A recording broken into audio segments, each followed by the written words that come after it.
اعوذ باللہ من الشیطان الرجیم بسم اللہ الرحمن الرحیم۔ سورہ ہود کی چند آیتیں پڑھ رہا ہوں، آیت نمبر 69 سے لے کر آیت نمبر 73 تک۔ وَلَقَدْ جَاءَتْ رُسُلُنَا إِبْرَاهِيمَ بِالْبُشْرَىٰ قَالُوا سَلَامًا۔ اور ابراہیم علیہ السلام کے پاس ہمارے فرشتے خوشخبریں لے کر آئے اور کہا کہ تم پر سلامتی ہو۔ قال سلام فما لبث ان جاء بعجل حنید۔ ابراہیم علیہ السلام نے کہا تم پر بھی سلامتی ہو۔ پھر دیر نہ گزری کہ ابراہیم علیہ السلام ایک بھنا ہوا بچھڑا لے آئے۔ فلما رأى أيديهم لا تصل إليه نكرهم وأوجس منهم خيفة۔ پھر جب دیکھا کہ ان کے ہاتھ کھانے کی طرف نہیں بڑھ رہے ہیں تو کھٹک گئے اور دل ہی دل میں ان سے ڈرے۔ قالوا لا تخف انا ارسلنا الى قوم لوط۔ تو انہوں نے کہا ڈرو نہیں، ہم تو لوط علیہ السلام کی قوم کی طرف بھیجے گئے ہیں۔ وامرأته قائمة فضحكت فبشرناها بإسحاق ومن وراء إسحاق يعقوب۔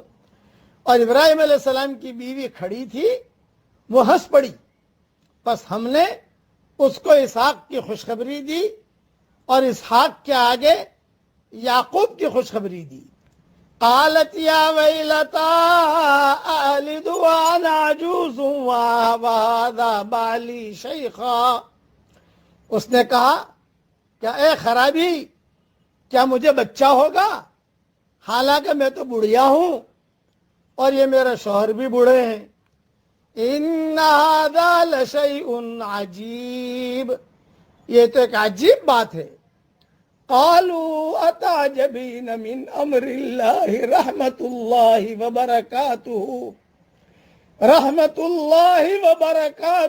علیکم اہل البیت۔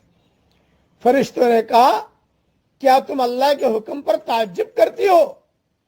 ابراہیم کے گھر والوں، تم پر اللہ کی رحمتیں اور برکتیں ہیں۔ انہ حمید مجید، بے شک اللہ نہایت قابل تعریف، بڑی شان والا ہے۔ یہ حضرت لوط علیہ السلام اور ان کی قوم کے قصے کا ایک حصہ ہے۔ پہلے ذہن میں رکھیے کہ ابراہیم علیہ السلام کی جو بیوی تھی جن کا نام سارا تھا، یہ اس سے متعلق ایک قصہ ہے۔ جب جن کے پیٹ سے اسحاق علیہ السلام پیدا ہوئے، اسحاق علیہ السلام کی یعنی بشارت دی۔ حضرت لوط علیہ السلام حضرت ابراہیم علیہ السلام کے چچازاد بھائی تھے۔ حضرت لوط علیہ السلام کی بستی بحیرہ میت جنوب مشرق میں تھی، جبکہ ابراہیم علیہ السلام فلسطین میں مقیم تھے۔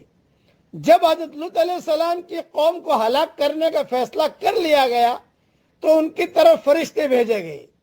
یہ فرشتے قوم لوط علیہ السلام کی طرف جاتے ہوئے راستے میں حضرت ابراہیم علیہ السلام کے پاس ٹھہرے اور انہیں بیٹے کی بشارت دی۔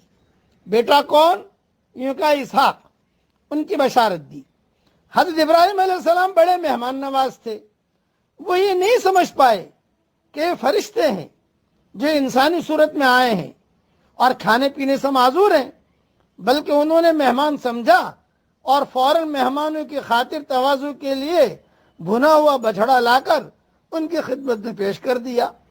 نیز اس سے یہ معلوم ہوا کہ مہمان سے پوچھنے کی ضرورت نہیں، بلکہ جو موجود ہو حاضر خدمت کر دیا جائے۔ ابراہیم علیہ السلام نے جب دیکھا کہ ان کے ہاتھ کھانے کی طرف بڑھ ہی نہیں رہے تو انہیں خوف محسوس ہوا۔ کہتے ہیں کہ ان کے یہاں یہ چیز معروف تھی کہ آئے ہوئے مہمان اگر ضیافت سے فائدہ نہ اٹھاتے تو سمجھا جاتا کہ آنے والا مہمان کسی اچھی نیت سے نہیں آئے ہیں۔ اس سے یہ بھی معلوم ہوا کہ اللہ کے پیغمبروں کو غیب کا علم نہیں ہے، غیب کا علم نہیں ہوتا. اگر ابراہیم علیہ السلام کو غیب کا علم ہوتا تو بنا ہوا بچڑا بھی نہ لاتے اور ان سے خوف بھی محسوس نہ کرتے. اس خوف کو فرشتوں نے محسوس کیا، یا تو ان آثار سے جو ایسے موقع پر انسان کے چہرے پر ظاہر ہوتے ہیں، یا اپنی گفتگو میں ابراہیم علیہ السلام نے اس کا اظہار فرمایا، جیسا کہ دوسرے مقام پر وضاحت ہے، ان منکم وجلون، ہمیں تو تم سے ڈر لگتا ہے.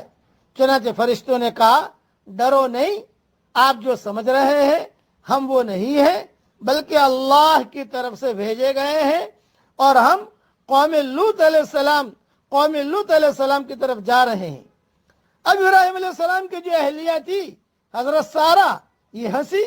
یہ کیوں ہنسی؟ قرآن میں ہے نا کہ وہ ہنسی، وامرأتہ قائمۃ فضحکت، وہ ہنسی.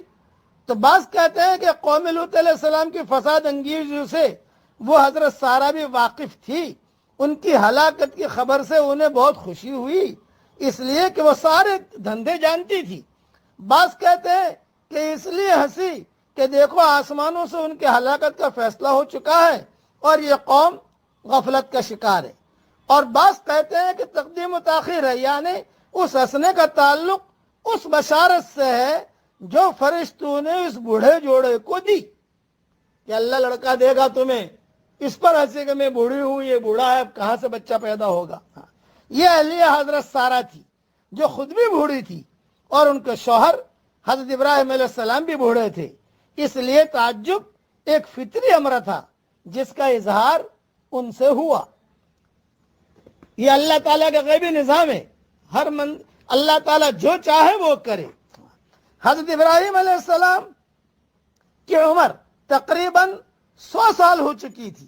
ایک روز چند انتہائی خوبصورت نوجوان ان کے گھر میں داخل ہوئے. ابراہیم علیہ السلام نے ان کو مہمان سمجھ کر فوراً ان کے لیے کھانے کا انتظام کیا، مگر وہ انسان نہیں تھے بلکہ خدا کے فرشتے تھے، اور بیک وقت 2 مقصد کے لیے آئے تھے.